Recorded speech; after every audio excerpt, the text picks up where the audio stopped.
For years, I lived life on the road, houses sitting and dogs sitting as a way to sustain my nomadic lifestyle. It was an arrangement that suited me perfectly, traveling from one place to another, staying in cozy or luxurious homes, and caring for lovable pets while the owners were away. The gig often felt like a mini vacation, a chance to live in spaces I could never afford otherwise. This job, however, turned out to be unlike any other. It was early spring when I got the call. A couple in Washington needed someone to look after their home and their golden retriever, Apple, for 2 weeks. The job sounded ideal: quiet, secluded, with plenty of space for me and a friendly dog to keep me company. Over the phone, they mentioned their home was in the middle of a forest, tucked away from the world. I'd always loved nature and solitude, so I jumped at the chance. When I arrived, the place took my breath away. It was a beautiful 2-story cabin with large windows that allowed sunlight to pour into the spacious rooms. The house was surrounded by towering evergreens, their branches swaying gently in the breeze. The nearest neighbor, the couple told me, was miles away. Apple greeted me as soon as I stepped out of my car. She was a bundle of energy, her golden fur shining in the sunlight as she bounded up to me, tail wagging furiously. The couple introduced her as their fur baby and went over the house rules, instructions for feeding Apple, and the Wi-Fi password. Then they waved goodbye, leaving me alone with their home and their dog. The first few hours were blissful. Apple and I played fetch in the backyard, a sprawling area with a small creek running through it. I couldn't hear anything but the gentle rustling of leaves and the occasional chirping of birds. It felt like I had stepped into another world, a world far removed from the chaos of city life. A lone figure on the driveway that evening, I decided to take Apple for a walk. The driveway leading to the houses was long and winding, cutting through the dense forest like a narrow tunnel. The trees on either side were so tall that they seemed to stretch endlessly into the sky. As we walked, the late afternoon sun dipped lower, casting golden rays through the gaps in the canopy. Apple trotted ahead, sniffing at the ground and occasionally glancing back at me to make sure I was following. It was peaceful, almost meditative. We had been walking for about 15 minutes when I saw him. A man appeared on the driveway ahead, walking toward the main road. He didn't look up or acknowledge me as he passed. His head was slightly bowed, his hands stuffed into the pockets of his jeans. I froze. The man didn't belong here. This was private property, miles from any public trail. The driveway wasn't a place people stumbled upon by accident. It led only to the houses. My stomach tightened as I turned to watch him disappear into the trees. For the rest of the walk back, I couldn't shake the uneasy feeling. Why had he been there? Where had he come from? The couple hadn't mentioned anyone else having access to the property. When I reached the houses, I double-checked the locks on all the doors and windows, making sure they were secure. I tried to rationalize it. Maybe he was a hiker who had gotten lost, or perhaps a neighbor who occasionally wandered through the area. But no explanation seemed to fully ease my nerves. The uneasy night that night, the forest felt alive in a way that was unsettling. The wind howled through the trees, making the branches creak and groan. Every so often, I thought I heard faint rustling sounds outside, like footsteps crunching on leaves. Apple seemed on edge too. Normally, she was playful and relaxed, but that night, she stuck close to me, her ears perked up at every little noise. At one point, she barked sharply, staring at the window as if she saw something I couldn't. I tried to convince myself it was nothing. After all, this was a forest. There were bound to be animals moving around outside. Still, I couldn't shake the feeling of being watched. The second night the next day passed without incident. By the time evening rolled around, I had almost convinced myself that the man on the driveway was just a fluke, a one-time occurrence that didn't mean anything. Around sunset, I decided to relax on the upstairs balcony. It was my favorite spot in the houses, with a stunning view of the backyard and the forest beyond. The balcony had a small fire pit, which I lit, letting the warm glow and crackling sounds soothe my nerves. Apple joined me at first, lying by my feet as I sipped tea. But as the night wore on, she became restless. Around 11 o'clock, she got up and went back inside. I figured she was tired and wanted to sleep in her bed. I stayed outside a little longer, enjoying the cool night air. The forest was eerily quiet, the kind of silence that made you hyper-aware of every little sound. I was about to head back inside when I heard a faint rustling noise coming from the trees. I froze, listening intently. The sound grew louder, closer. My heart pounded as I peered into the darkness, straining to see what was out there. Then, just as suddenly as it started, the rustling stopped. I hurried back inside, locking the balcony door behind me. Apple was lying in the living room, her eyes fixed on the front door. Her ears twitched, and she let out a low growl, the kind that made my skin crawl. The closet around midnight, Apple started barking loud, frantic barks that echoed through the house. My stomach dropped as I jumped to my feet. She was upstairs, and the sound was coming from one of the guest bedrooms. I ran up the stairs, my heart hammering in my chest. Apple was standing in the hallway, her body rigid as she barked at the open door of the guest room. Her tail was tucked between her legs, and she kept glancing back at me as if to say, "Do something." The room was dark, but I could see the walk-in closet door was slightly ajar. "Apple, what is it?" I whispered, my voice shaking. She didn't stop barking, her gaze fixed on the closet. I approached cautiously, every nerve in my body screaming at me to turn back. When I reached the closet, I hesitated for a moment, my hand hovering over the doorknob. Then I saw it, an eye, a single, unblinking eye staring at me through a gap between the clothes. Time seemed to stop. My breath caught in my throat as I locked eyes with whoever or whatever was hiding in the closet.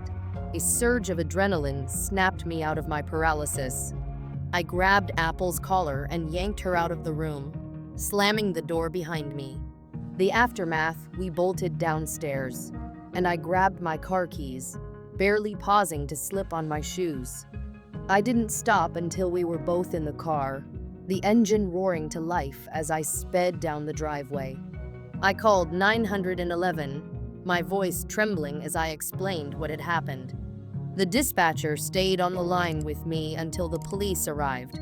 When the officers searched the houses, they found no one. Whoever had been in that closet was gone.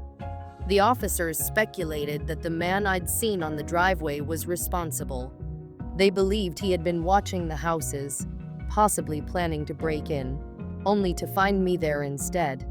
The thought that he might have been inside the house while I slept made my blood run cold. I didn't stay another night. The next morning, I packed up my things and left, grateful that Apple had been there to warn me. Without her, I might not have made it out of that house at all. It started with a single beep. A sharp, sterile electronic sound echoed through the quiet of my late-night office. At first, I barely registered it, assuming it was just a machine rebooting or some stray notification. The hum of fluorescent lights and the faint whirring of the HVAC system created a steady background noise that usually went unnoticed. But now those sounds only added to my growing sense of isolation. I leaned back in my chair and rubbed my eyes. The report I'd been working on was still unfinished, and the words on the screen blurred together. The office was dead silent, just me, my thoughts, and the empty expanse of desks illuminated by the flickering overhead lights. The clock on my desk read 12:37 a.m. Everyone else had gone home hours ago, leaving me to wrap up the overdue project. I'd convinced myself staying late was a good idea, fewer distractions, no interruptions. Now, sitting alone in the vast, dimly lit office, I wasn't so sure. Then I heard a faint creak, like the sound of a door easing open. I froze, my fingers hovering over the keyboard.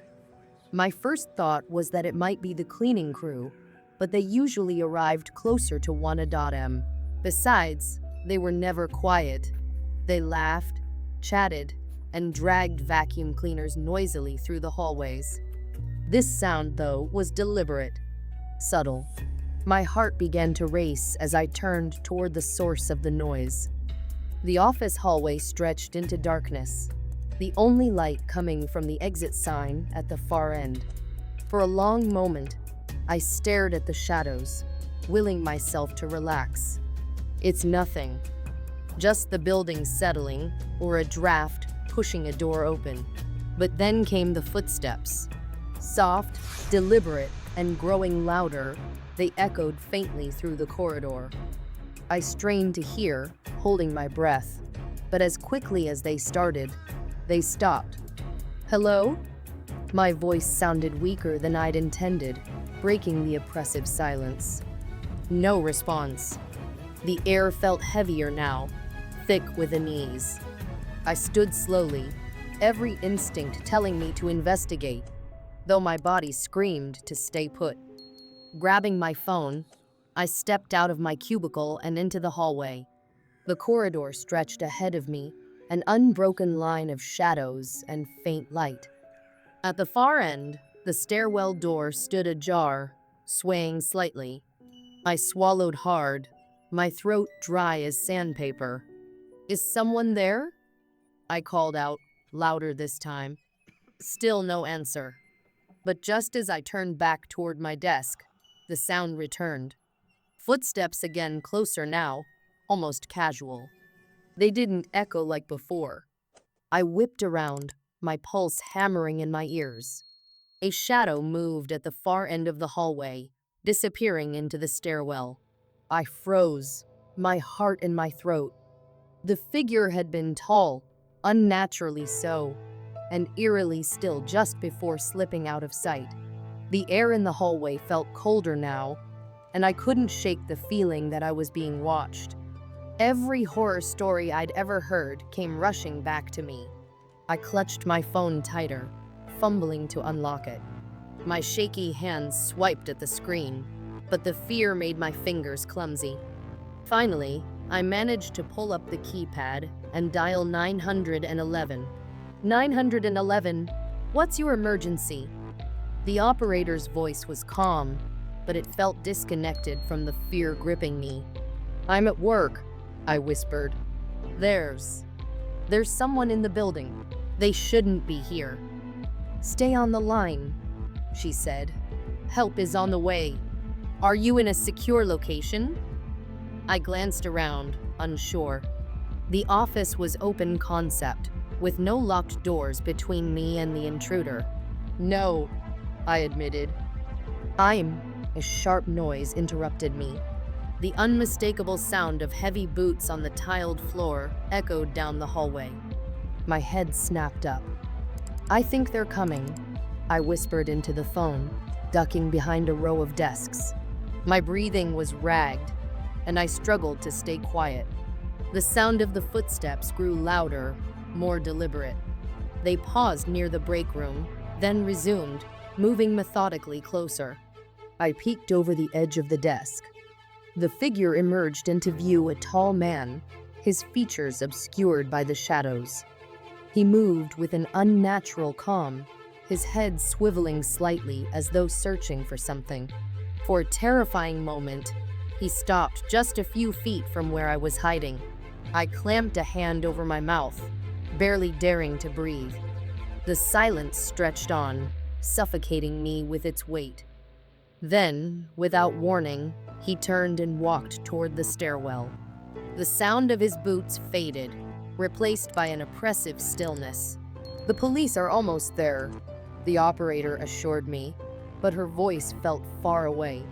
My hands were shaking as I tried to explain what had happened. Within minutes, the flashing red and blue lights of a police car illuminated the office walls. Relief washed over me as I watched two officers enter the building, their flashlights cutting through the darkness.